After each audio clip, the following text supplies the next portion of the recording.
Hi everybody, I'm coming to you from Westmoreland Park in Portland, Oregon on an early Friday morning. I wanted to get out here before the trails started getting crowded. I'm going to show you where I'm at. If you can come down here, if you're local, you can come visit. Here's the fire station, and there's a TriMet bus. And up there is the MAC station.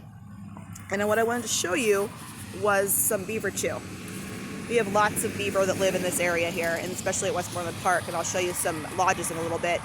Here is an example of old beaver chew. You can see where the teeth have actually chewed down. You can left marks on the tree. Here's another one too, where you can actually see the beaver chew marks. These are old ones. The trees have really come back over time. There's one, if I can show you.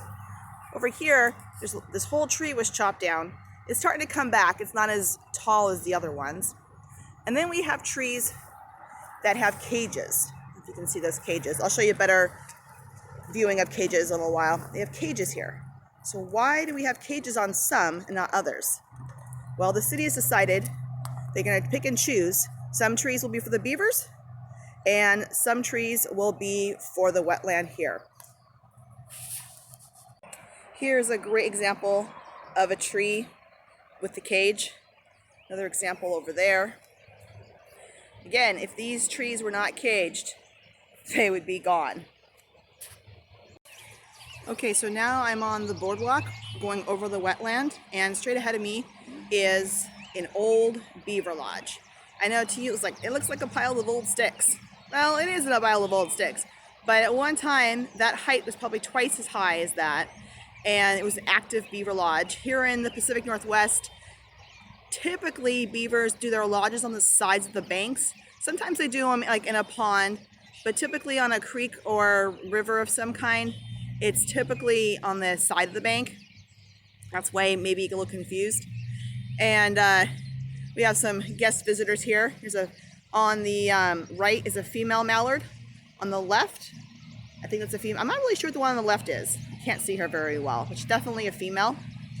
And you probably can't see them, but in that tree, we have some newly arrivals of red-winged blackbirds.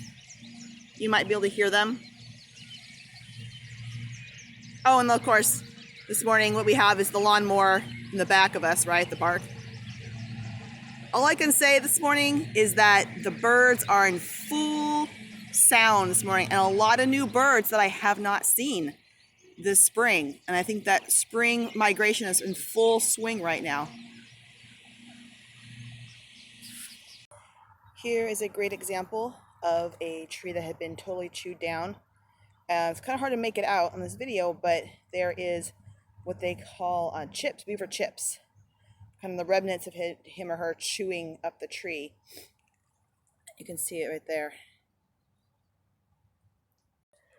So you can actually see some of this tree that's been hanging down over the water.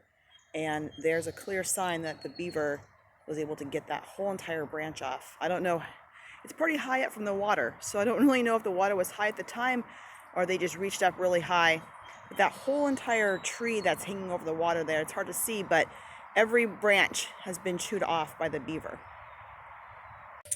So now I'm at the south end of Westmoreland Park near the baseball field and the big huge soccer field and the basketball courts. And I just want to show you the edge of the bank here.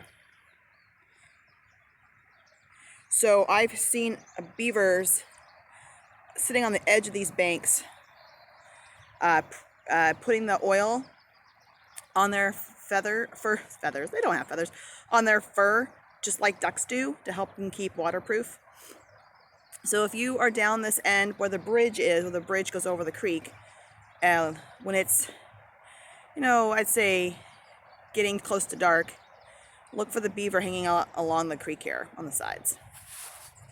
And hopefully you enjoyed this mini field trip. Hopefully I can do more as I can get out more and more.